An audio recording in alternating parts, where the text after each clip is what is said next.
She needs a priest, not a doctor, was the sentence they were saying about the new patient they gave Dave in the hospital.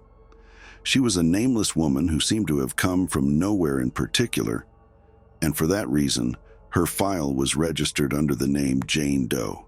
The sounds she made were unlike any animal. The unusual wounds and bruises on her body, and severe dissociative identity disorder. These were just a few examples of the strange and eerie characteristics of Jane Doe that set her apart, linking her to a long list of women and men whose names had been mentioned in various historical documents from hundreds of years ago until now. Despite all their differences, they were all referred to by one name, possessed, a term that Dr. Dave, in his 50s and 20 years of experience as a neurologist, had never believed in. But for the people of the town where Dave had recently started his practice, it was a fate for those who entered the Screaming Forest, a forest that had surrounded the entire city. The horrifying story that prevailed among the townspeople about the Screaming Forest differed from other terrifying legends, such as the legend of La Llorona, or the curse of Abigail, in one important aspect. There was no story to begin with, no innocent blood, no vengeful spirit. However, no one had any clue about the source of the screams of death, but the last time the screams were heard was the same night Jane Doe was found. This was a story that one of the old nurses at the hospital had told Dave, and he now understood the reason for the spells that had been hung in front of all the houses and shops in the city, although it seemed ridiculous to him, at least before seeing Jane Doe. The first encounter between Dave and Jane Doe was unexpected. That night, Dave was about to leave the hospital when he noticed the unusual condition of the hospital. Fear had engulfed the atmosphere. He realized this from the strange behavior of a young nurse who was at the nurse's station. She intended to contact the hospital's security, but she was unfocused and trembling. Something had scared her, with the loud and terrifying screams of a woman echoing through the hospital. The nurse abandoned the phone and quickly ran towards the large glass room in the middle of the hallway. What caught Dave's attention was the action the nurse took before entering the room, making the sign of the cross. The crazy screams of the woman, which Dave followed, dragged him towards the room while staring at the terrified faces of the nurses who knew what would happen every time mysterious screams were heard in the forest. Death, but not a natural death. They rushed to the room, but before reaching the door, the glass door crashed, and a young woman with a worn robe was casted into the hallway. She had a gray face like a core, and her nails were cracked and bleeding, with bruises and scars all over her body, and she sounded more like an animal than a human, like an animal with rabies. But the word rabies wouldn't cut the disturbing state of the woman. The next day, an emergency call had prompted Dave to rush to the hospital earlier than usual. The nurse who witnessed the incident had been sent him due to the severe shock, and Dave had to watch the events unfold from the recorded footage of the hospital's closed-circuit camera system. Taylor, the middle-aged supervisor of the camera room, uttered a strange remark to Dave. "Some things never leave your mind. I wouldn't watch it if I were you." What was even stranger than Taylor's statement was his reaction when Dave asked him to play the footage. Taylor quickly provided Dave with the necessary instructions, and then hurriedly left the room under the pretext of having a smoke, avoiding the need to watch the video again. The footage belonged to the hallway camera, which partially captured the room with the glass walls where Jane Doe was located. The clock was past 1:30 in the night. Moments after one of the two young nurses present in the footage left the nurse station, a sound caught the attention of the second nurse. It was a sound coming from Jane Doe's room. The nurse left the station, and while her gaze froze on the room, calmly proceeded towards it. Dave was also zoomed in Jane Doe's room, which was partially appearing in the video. Some moments after, Dave noticed a movement in the room.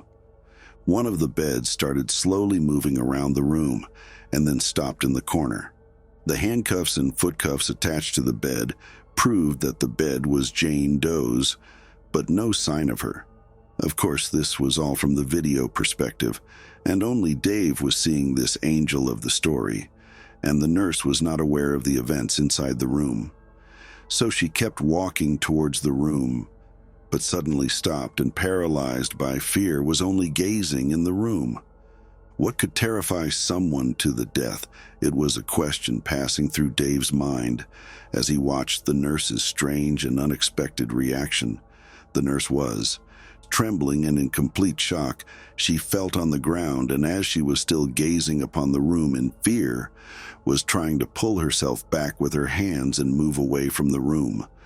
Dave's eyes was circling around the screen, trying to capture what the nurse was looking at, and it didn't take long for him to find it. Dave had to rewind the camera several times to make sure what he was witnessing was correct.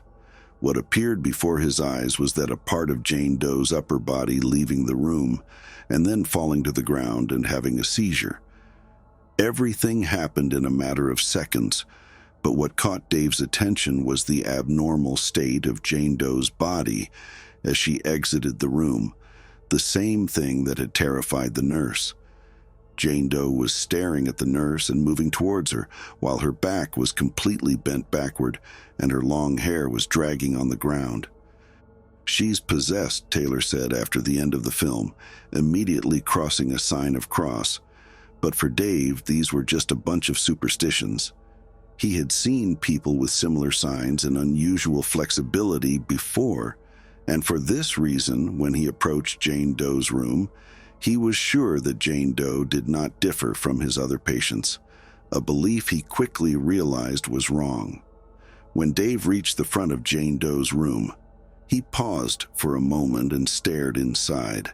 The lights were all off, however, the small bulb from the hallway lightened a small portion of her room. She was tied to the bed and under the influence of the strong sedatives they injected her.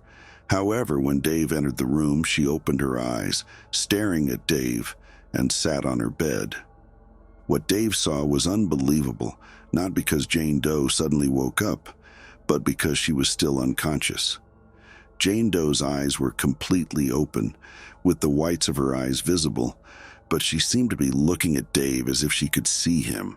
This was evident from the smile on Jane Doe's dry lips, a smile that had no resemblance to her lifeless and soulless face. Dave didn't know what he was dealing with.